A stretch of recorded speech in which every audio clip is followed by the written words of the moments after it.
nervous. Yeah, it's all right. You just take your time. Okay. Exciting. Remember, you change it from nervous to excitement. Okay. You're excited. Hi guys, welcome back to In Progress with Hannah, a space for honest reflections, gentle mindset shifts, and living a little more fully, more bravely, and more intentionally. Today I'm so excited to introduce to you my first ever podcast guest, Vaughn Littlejohns. He's a friend of mine, but also the Director of Technology and Innovation in an international school here in Thailand. Now, I could tell you about his decade plus of experience in education, technology, design, and leadership. I could tell you about the incredible work he's doing, building the technological infrastructure for an entire institution so that students, teachers, and staff can harness AI in ways that enhance their learning instead of hijacking it.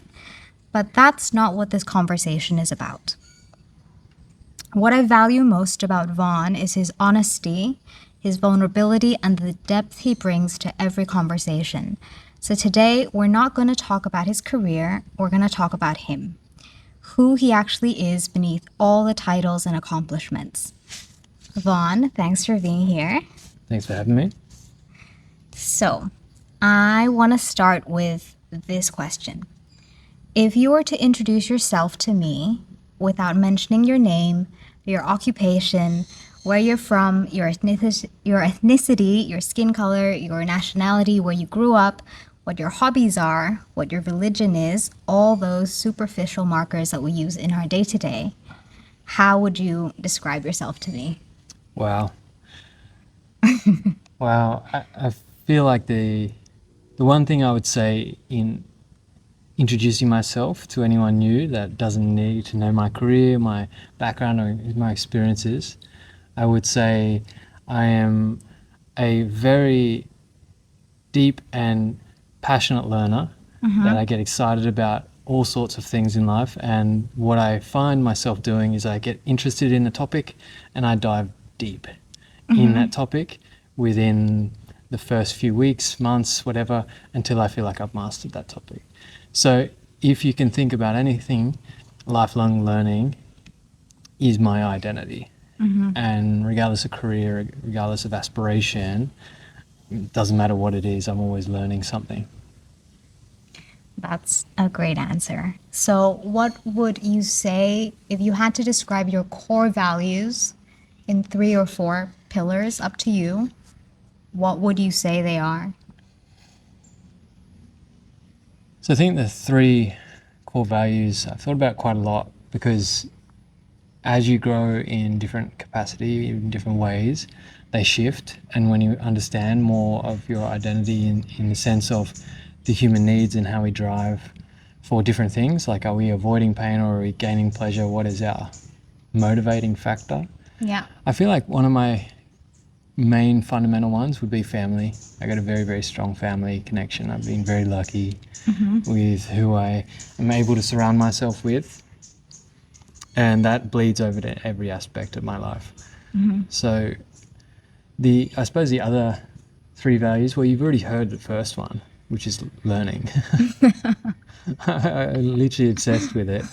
Yeah, I obviously I teach and all that kind of stuff, but the learning is like the thing that gives you motivation to change and grow, and excitement of testing out new things.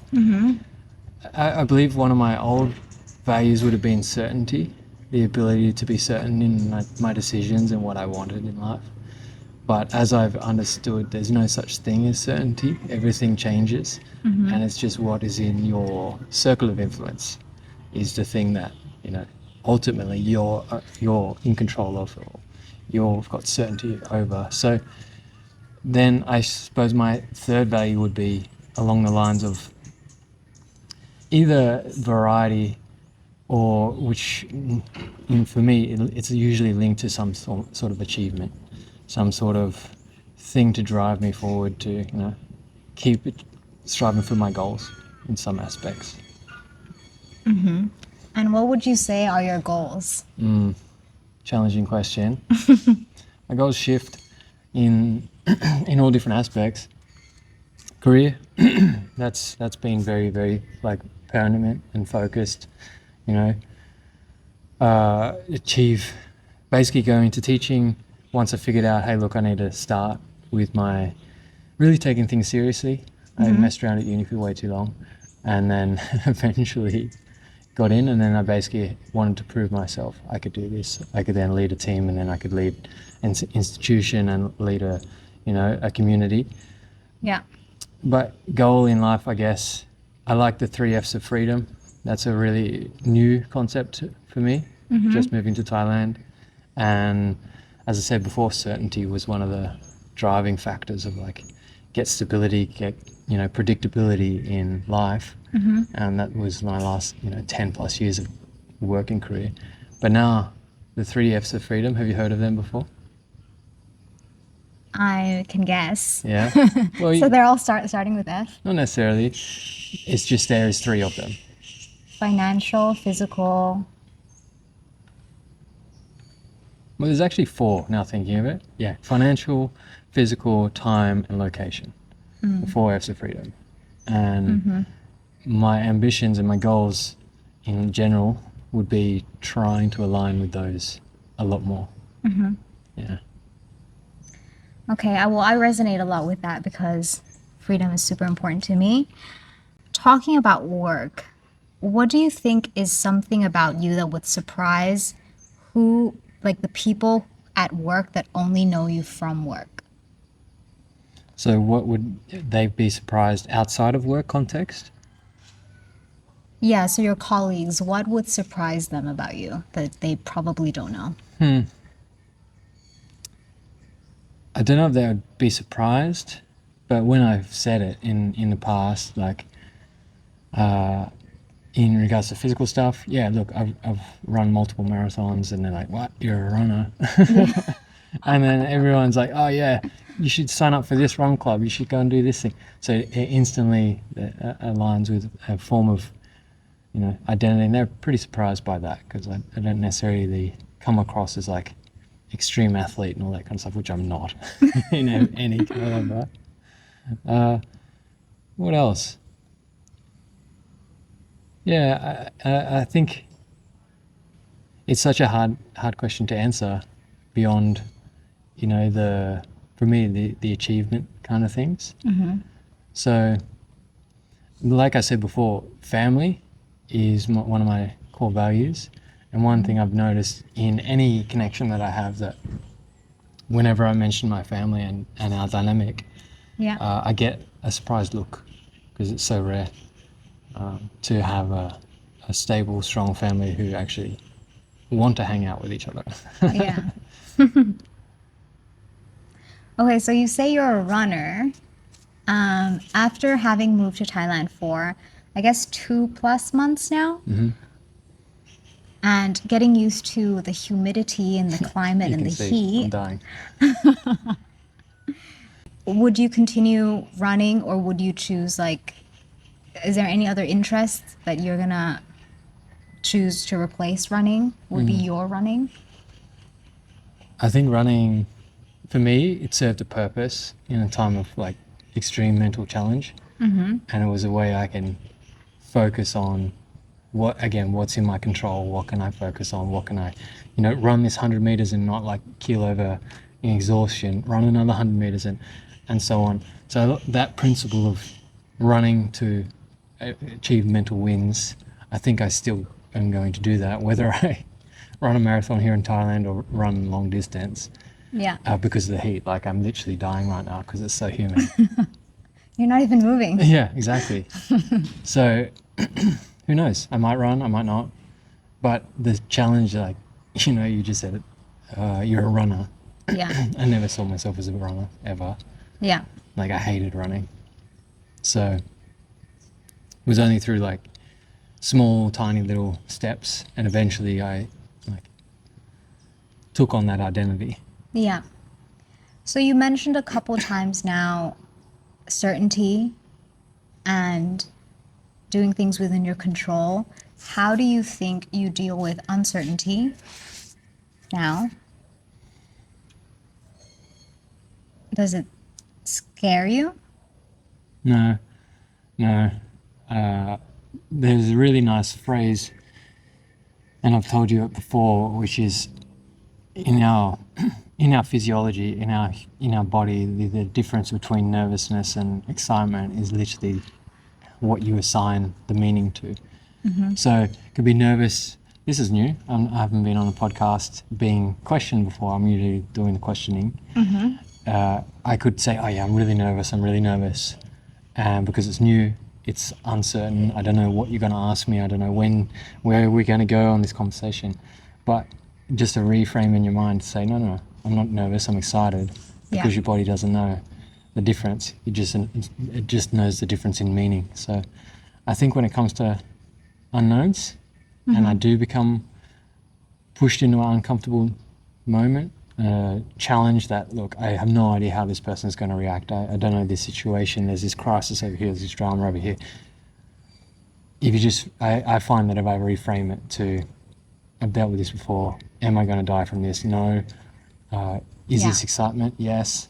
And that's how I sort of frame my Yeah. thinking. I feel like your ability to reframe a lot of different situations is very admirable. I have another question. What identity are you performing or clinging to that no longer feels true? An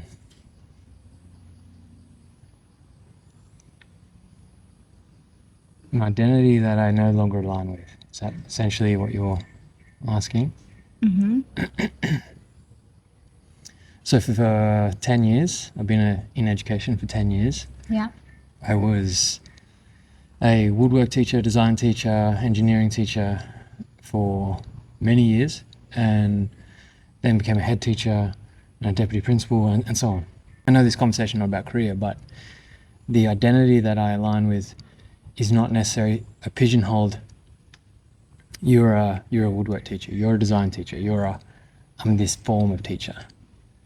I have morphed that into, I'm still a teacher, but of many different things, of tech, of leadership, of personal development, of growth, of all these things. So the old, I'm a teacher of design, I'm a teacher of woodwork, I still do those things. Yeah. They're still fun. I still actually teach them. But Right. that is not a sole identity anymore. Okay. Yeah. Another kind of hard question. All right. What truth are you avoiding because admitting it would require change? That's a very hard question. Yeah. If anyone knows me, they know that I'm very aspirational in many areas. But for me, I've just stepped into the world of entrepreneurship. Yeah. And for someone who was core driver was certainty, entrepreneurship is the complete opposite of this. Yeah. You don't know if it's working or it's not. You don't know so much. You don't know what you don't know. And so I've been on this path of like trying to learn as much as I physically can. But moving forward, it's like if you focus on, the wins, the downfalls, but really the what ifs, they're the things that really stump you. Like what if, and then go down all these contingency plans and then never actually take action. That's, I suppose, the caveat of that question. If that answers what you sort of requested. Can you repeat it? I said, are you avoiding any truth? If you're really admitting that to yourself, are you avoiding anything? Because admitting it would require you to change. See, I just avoided the question by positioning it differently. Yeah, so in a nutshell, that's an extremely challenging question because I feel like it's human nature to always question two things, and they're usually unconscious, and it's, am I enough and will I be loved? Any decision that we make usually comes out of a deep, dark, sort of unhidden truth in those areas. And so when I mentioned entrepreneurship, am I enough, will I be loved, is a core sort of like, in the back of the head running. So for me, I could go tomorrow and launch a professional development business. I could go on tour, I could get on stages, I've got enough experience and enough knowledge in all different aspects of education. But for me, Yeah. the truth I haven't admitted yet is exactly that. It's Yeah. like, hey, I need to do this for a year or two.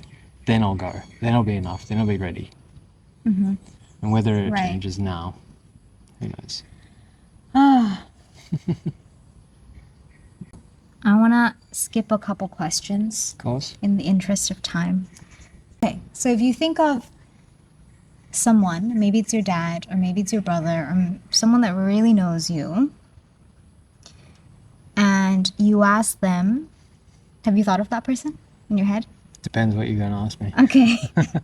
And then you ask them, what's something you wish I would ask for help with? Am I asking them for help? No, you're asking them, what do you wish that I asked for help with? Oh, like retrospectively, like if situation's already passed, I'm now asking them, you could have assisted me. Would you have preferred if I asked you for No, help? sorry. The question is, you're directing it to them. What's something you wish I would ask for help more with? So they're looking at you and you as an identity. Is there some part of your life, I guess the question is there some part of your life that, like, do you, when you need assistance, do you see that? Do you ask for help? Is it, because for a lot of people it's very hard. To ask for help. I don't know if I would specifically ask that question to anyone in my particular inner circle, but I'm very close with family, as I say, brother, dad, and I'm not too sure I understand the question in a sense, Okay. but fundamentally I've had a mindset shift recently in the last 2 years or so. Yeah. That it's better to go together than go alone. And that phrase is what I'm trying to embody in my actions. So when I do feel like, hey, I'm a bit out of depth here, I don't have to learn how to do that and execute on that thing too. I can go and ask for help. Okay. So I used to be very much, I've got this, I can handle this. Yeah. And when you get further into career or leadership roles, or you get closer with your family, it's, extending the hand, asking for help. I'm getting better at, I guess. Yeah.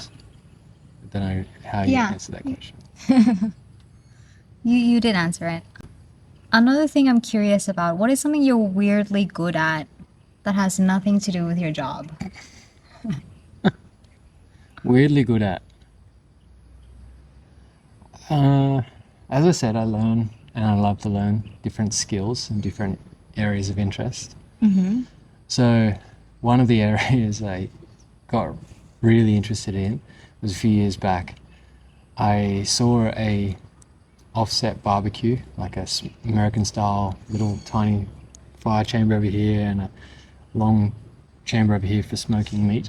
I was like, oh, that could be fun. So I grabbed it, I renovated it, I basically pimped this barbecue and then bought my first set of beef ribs, cooked the ribs, and they were just amazing. I was like, oh my gosh, this is so good. And then I went on a massive learning curve and just binge watched YouTube, Pitmaster X, and all the rest of them. And then I bought this massive smoker, and now I'm extremely good at cooking barbecue, American style barbecue. What is one thing you told yourself you would do, but still haven't followed through on? Is there anything? One thing I told myself I'll do, but haven't followed up on. I think we're about to get rained on, Yeah. like really bad. Okay. Fuck. I have 3 more questions. Finish up. Well, we just got rained on, so we moved to the car. Okay, so now I want to share with you like a quote, and I want to see what this quote means to you.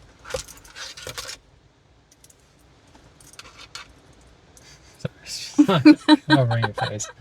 All right. Okay. Now I want to share with you something. It's a quote, and then I want to know what you first think of and what that quote means to you. So the quote is, "You have been assigned this mountain to show others it can be moved." What is that mountain for you? Because it's very different for each person. I think for me, the simple phrase that I teach all my students, and my first mentor in school taught me, and he said, effort equals results. And he pretty much told every student he ever had, effort equals results. You put an effort in, you get a result. Poor effort, poor result. Good effort, good result. Sometimes it doesn't work that way, but put the effort in, Yeah. build the resilience.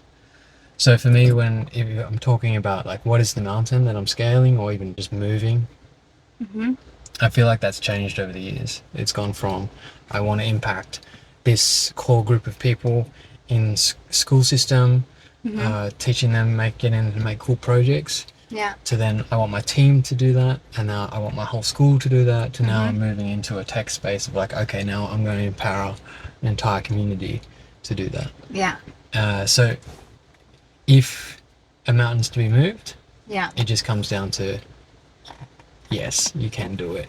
Because there's this really nice quote that links to this, and it's by Seneca, ancient philosopher, and he basically says, if man has achieved it, why not you?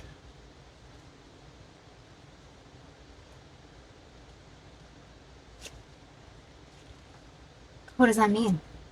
So if somebody else in the history of the world has Right. achieved your vision or goal, or something like it, Yeah. why not you? Why can't you do it too? Yeah. That's true.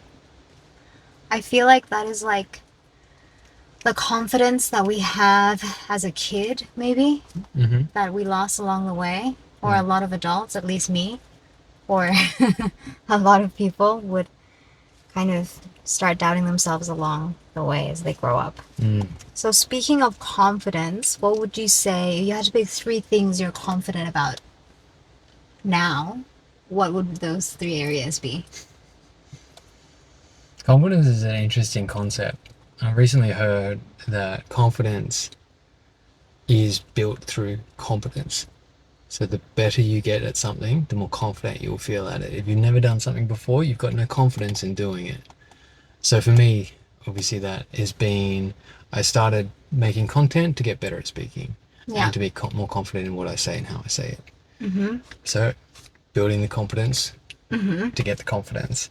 The other part would be strategic and situational leadership, having the confidence to, make organizational structural changes that move, but again, that comes through competence by doing it over and over and over again. Yeah. And I think the last thing I'm getting more and more confident about is trusting my own decisions to, take action. I've always wanted to teach and go and move overseas, Yeah. like forever. My older brother left when I was like 10, and that was 25 years ago. And I've only just done it. Yeah. But it took me until now to go, you've got this, you can do this, you can make it work. Yeah. So there would be my 3 areas that I'm building still in confidence. Uh-huh. But I could say I'm arguably pretty confident in those areas. Okay. After everything we've talked about, from the identities you're carrying, the truths you're avoiding, and what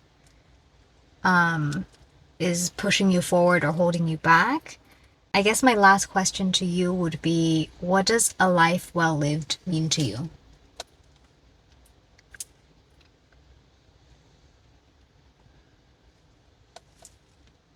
When I was deciding to come over and travel overseas, I was on a hike in New Zealand, and I was on that trail for about 4 days.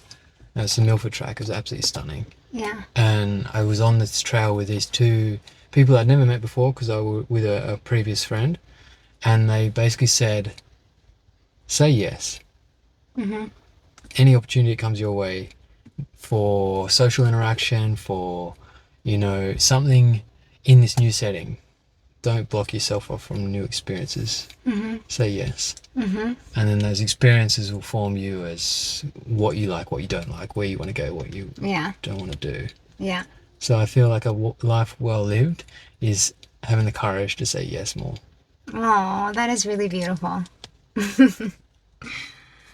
Vaughn, thank you so much for this conversation, for your honesty, for showing up, not just with your expertise, but with your humanity. That is what this space is for. If you're listening and you heard something in Vaughn's answers that resonated with you in your own life, I hope you'll sit with it. Not to judge yourself, but to get curious. Thank you for being here, Vaughn, and thank you guys for listening. I'll see you in the next one. Thanks for having me.